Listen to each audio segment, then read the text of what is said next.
Learner, my name is SD Misra, Assistant Professor, BIT Durg.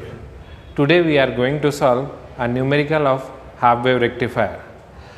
Consider a half wave rectifier which is fed from 230 volt 50 Hz supply to a load of 10 kilo ohm, and the internal resistance of diode is 75 ohm and that of half secondary is 10 ohm, and having the turn ratio of 1:3.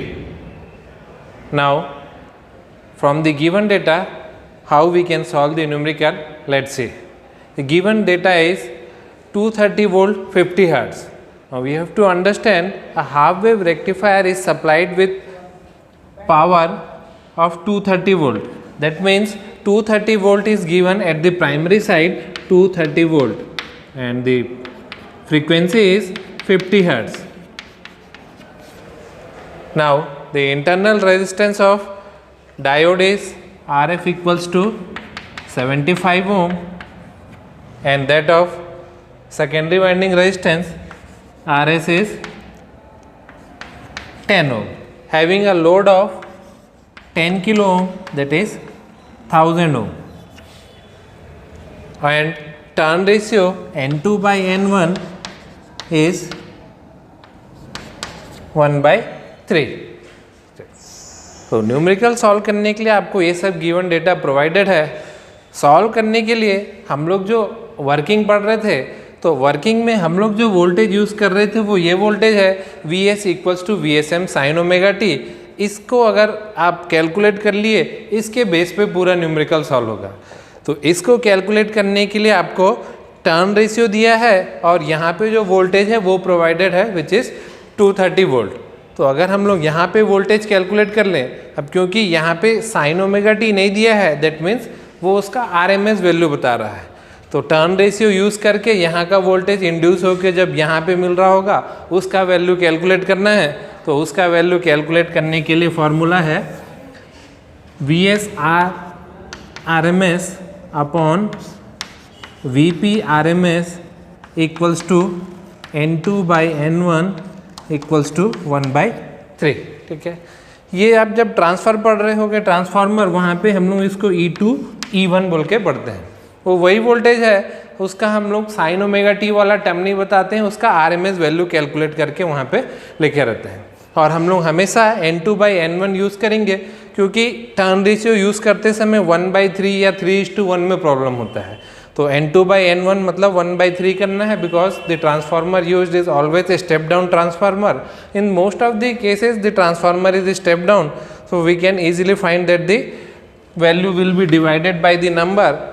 तो आपको 3 से divide करना है या 1/2 का ratio हो तो 2 से डिवाइड करना है, उससे आपको पता चल जाएगा कि कैसे आपको डिवाइड करना है. ठीक है.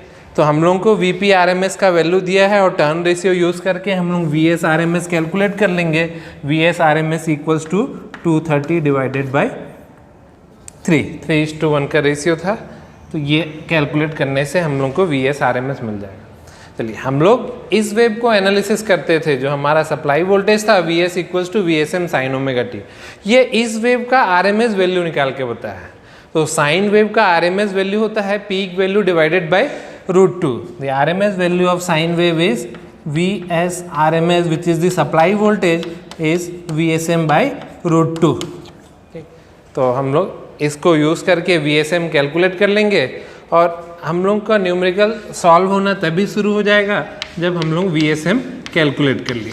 तो कैसे भी हम लोगों को न्यूमेरिकल में डेटा जो दिया है उसको यूज़ करके VSM कैलकुलेट करना है. VSM अगर एक बार हम लोग कैलकुलेट कर लिए, उसके बाद फिर हम लोग बाकी सब कुछ कैलकुलेट करते जाएंगे. ठीक है. तो अभी जो हम लोग कैलकुलेट किए हैं VS RMS, वो सप्लाई वोल्टेज का है, इसका वोल्टेज का है. ठीक है. लोग कंफ्यूज हो जाते हैं जब न्यूमेरिकल सॉल्व करते हैं. तो VRMS इक्वल्स टू, तो VRMS जो है वो लोड का होता है और VS RMS सप्लाई का होता है. अभी जो हम लोग कैलकुलेट किए हैं VS RMS इक्वल्स टू 230/3, वो यहाँ पे कहीं पे मिल रहा होगा, इधर कहीं पे VS RMS. अभी कैलकुलेटर से कैलकुलेट करेंगे और जो हम लोग VRMS कैलकुलेट करते हैं वो यहाँ पे मिल रहा होता है लोड के across which is at the center of peak value VSM which is VRMS। तो हम लोग VSM कैलकुलेट कर लेंगे, उसके बाद फिर फॉर्मूला यूज़ करके IM कैलकुलेट कर लेंगे। IM equals to VSM by RL plus RS plus RF। Next IDC calculate करने के लिए फॉर्मूला है IM by pi for half wave rectifier and IRMS is IM by 2। Similarly VDC is VSM by pi, VRMS is VSM by 2। VDC full load is IDC into RL। There is difference between VDC no load and VDC full load। हम लोग जब graph plot करते हैं, अगर इसका peak और इसका peak same है, इसका मतलब ये जो वेवफॉर्म RL के अक्रॉस प्लॉट किया गया है उस समय RL कनेक्टेड नहीं था। तो उस समय अगर RL कनेक्टेड नहीं था तो वो VDC नो लोड है, उसका ही एवरेज वैल्यू हम लोग VDC कैलकुलेट करते हैं। अगर RL कनेक्टेड है उस समय अगर हम लोग कैलकुलेट कर रहे हैं वोल्ट मीटर का रीडिंग, तो वो दिखा रहा होगा VDC full load IDC into RL। दोनों ही केस में हम लोग DC वोल्ट मीटर लगाए हैं। तो जब नो लोड रहेगा उस समय आपको VSM बाई पाई मिलेगा, और जब फुल लोड रहेगा तब VDC IDC इंटू RL मिल रहा होगा। दोनों में थोड़ा सा डिफरेंस है, वो डिपेंड करता है यहाँ पे और यहाँ पे कितना ड्रॉप हो रहा है, उतना का डिफरेंस आपको दिखेगा। चलिए, percentage regulation the formula is VDC no load minus VDC full load divided by VDC full load, and we are calculating in percent, therefore 100 is multiplied. There is a relationship between VDC no load and VDC full load. The relationship is VDC full load equals to VDC no load minus IDC RS minus IDC RF. Using this relationship we can write percentage regulation in terms of resistance. लेकिन ये आपको इसलिए बता रहा हूँ जिससे आपको ये समझ में आ जाए कि अगर आइडल कंडीशन हो, that means RF is 0 and RS is 0, that is when the diode is in ideal and the transformer is also ideal, then RS and RF are 0, the equation becomes VDC full load equals to VDC no load. VDC full load is IDC RL and VDC no load is VSM by pi. तो जब idol condition होगा, कहीं पे drop नहीं हो रहा है, तो यहाँ पे जो वोल्टेज जब रेजिस्टेंस नहीं लगा था वो वोल्टेज, और जब रेजिस्टेंस लगा था वो वोल्टेज जब वोल्ट मीटर से मेज़र कर रहे होंगे DC वोल्ट मीटर, दोनों का ही वैल्यू सेम मिल रहा होगा। फॉर्मूला अलग अलग हम लोग यूज़ कर रहे हैं, तो ये आपको बताने के लिए ये रिलेशनशिप दिखा रहा था। और इस रिलेशनशिप को यूज़ करके हम लोग परसेंटेज रेगुलेशन को रेजिस्टेंस के टर्म पे बता सकते हैं, that is RS plus RF upon RL into 100. On solving using this equation we get the RS plus RF by RL into 100 is the percentage regulation. Next we diode DC। तो ये जो diode है इसके across जो waveform है, ये waveform इसका average value हम लोग कैलकुलेट कर रहे हैं which is called V diode DC। तो कैलकुलेशन जब एनालिसिस देखे थे वहाँ पे हम लोग सॉल्व किए थे, उसका वैल्यू आता है माइनस IDC RL। लेकिन वहाँ पे हम लोग ये एज्यूम कर रहे थे कि ट्रांसफार्मर हमारा आइडल है, that is RS equals to 0। मगर जब ये एग्जिस्ट कर रहा होगा तब फॉर्मूला हो जाएगा RS प्लस RL। तो V डायोड DC हो जाएगा minus IDC RL plus RS। तो RS क्योंकि एग्जिस्ट कर रहा है। Next PDC is the output power. अब आपको सभी को समझ में आ गया, आउटपुट DC है, that means I² DC into RL। Similarly PAC is the input power. AC आपका इनपुट है और इनपुट AC को हम लोग RMS के टर्म पे बताते हैं, I² RMS into RL plus RS plus RF। This is the formula for calculating input power. वैसे भी आपको समझ में आ रहा होगा, इनपुट जितने भी सर्किट में कंपोनेंट है सबको अप्लाई होता है, तो RS RF और RL तीनों के अक्रॉस आपको इनपुट मिल रहा होगा। ये सब कैलकुलेट करने के बाद हम लोग एफिशिएंसी कैलकुलेट करेंगे। Efficiency is output power PDC by input power PAC into 100, since it is also calculated in percentages. Next PIV is peak inverse voltage, which is the maximum value of voltage applied across the diode when the diode is in reverse bias। तो आप जो supply दे रहे हैं वो है VS equals to VSM sine omega t। इसका peak value और maximum value VSM है। तो आपका डायोड जब कभी भी बंद हो रहा होगा तो रिवर्स बायस में बंद हो रहा है, तो उसके अक्रॉस मैक्सिमम वैल्यू VSM ही मिल रहा होगा। Next ripple factor. तो रिपल फैक्टर कांस्टेंट वैल्यू है, उसका वैल्यू हमेशा ही सेम आएगा। आप कोई भी फैक्टर निकालिए वो कांस्टेंट होता है। फॉर्मूला होता है I dash R M S upon I D C. अगर हम लोग इसको वोल्टेज के टर्म पे लिखेंगे then it is called V dash R M S upon V D C, where V dash RMS is ripple voltage and I dash RMS is the ripple current. In the end we get ripple frequency which is same as the applied frequency. तो applied frequency 50 Hz है, तो इसका मतलब ripple frequency आपको 50 Hz मिल रहा होगा for half wave rectifier. ठीक है, तो आप इन सब का वैल्यू कैलकुलेट कर लीजिए फॉर्मूला देख के, कैलकुलेटर यूज़ करके, फिर उसके बाद हम लोग आंसर चेक करते हैं। तो अब फार्मूला से हम लोग कैलकुलेट कर लिए हैं। V S R M S equals to 77.66 volt. V S R M S यहाँ कहीं पे आपको मिल रहा होगा 77.66 volt. Next V S M is √2 of V S R M S. तो V S R M S है 77.66 इंटू √2 विच इज़ 108.41। ये जो वी एस एम है पीक वैल्यू π/2 पे, ये आपको मिल रहा है 108.41 वोल्ट। नेक्स्ट आई एम को कैलकुलेट करने के लिए हम लोग फार्मूला यूज़ करते हैं V S M upon R S plus R F plus R L. तो आपको I M peak value of current मिल रहा होगा विच इज़ 10.75 मिली एम्पियर।